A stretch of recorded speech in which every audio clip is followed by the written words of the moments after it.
Allahu Akbar,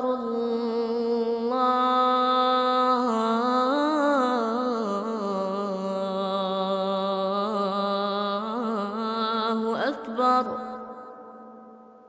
Teman Ana dulu pernah berzina dan sang lawan jenisnya hamil. Karena keluarga akhwat meminta pertanggungjawaban, maka dimintalah sang ikhwan untuk menikahinya. Keduanya telah bertaubat dan mereka bingung apakah pernikahan mereka sah secara syar'i, karena mereka bertanya pada beberapa ustadz, hubungan mereka sudah halal. Berikut dalil-dalil, namun mereka tidak yakin. Bagaimana menurut ustadz tentang dalil-dalil yang kuat? Saya pernah tanyakan sendiri nih ke beberapa masyaikh di Saudi, dan saya sampai dibacakan kitab oleh beliau, oleh syekh-syekh kita di Madinah sekarang yang masih mengajar. Ada salah satunya Syekh Al-Musharraf yang saya termasuk sering bersahabat sama beliau, konsultasi kadang-kadang. Dan beliau baru saja ini, baru berapa waktu ini punya halaqah di Masjid Nabawi, karena memang beliau dianggap punya kapasitas gitu. Lalu saya tanya, bagaimana syekh hukumnya? Karena di Indonesia ini dijadikan sebagai senjata. Kalau ada seseorang suka, laki-laki suka perempuan, lalu kemudian tidak disetujui oleh orang tuanya, maka mereka hamil dulu. Sengaja buat tanda kutip kecelakaan itu supaya mereka dinikahkan. Pernikahannya sahkah? Maka beliau mengatakan, baik Khalid, untuk lebih jelasnya, saya bilang saya mau, tolong antum datangkan kepada saya dalil-dalil terinci. Karena kalau hanya sekedar jawab boleh tidak boleh, mungkin saya juga bisa. Saya rasa antum lebih punya kapabilitas, punya kafa'ah untuk bisa membantu saya, maka tolong berikan saya jawaban. Beberapa hari kemudian dia telepon saya dari Madinah dan dia mengatakan kepada saya, Khalid, ini kitabnya. Saya datangkan dari beberapa kitab. Memang ada pendapat, ya sebagian mazhab mengatakan sah saja pernikahan itu.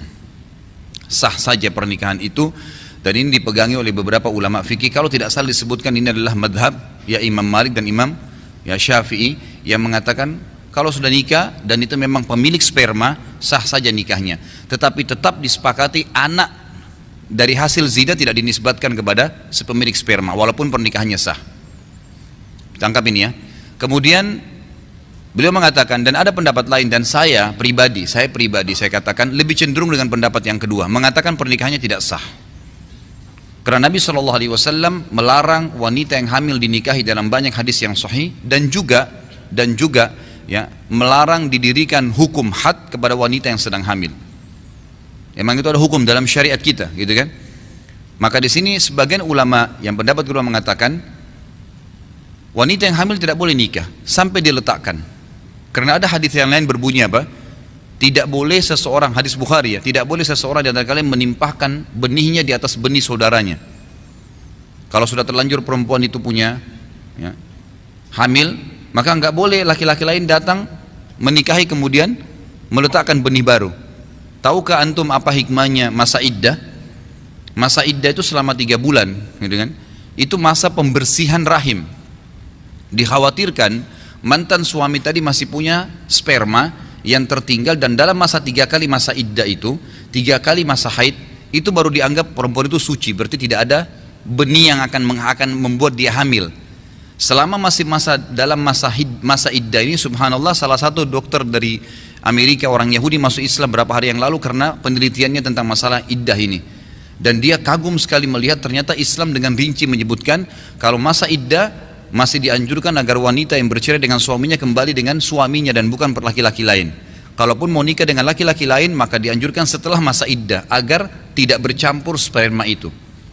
Larangan tercampurnya sperma, baik sperma itu masih dalam bentuk sperma kental atau dalam bentuk janin, gitu kan? Maka pendapat kedua mengatakan tidak boleh, karena ini perempuan sudah ada janinnya, ada sperma saudaranya di situ.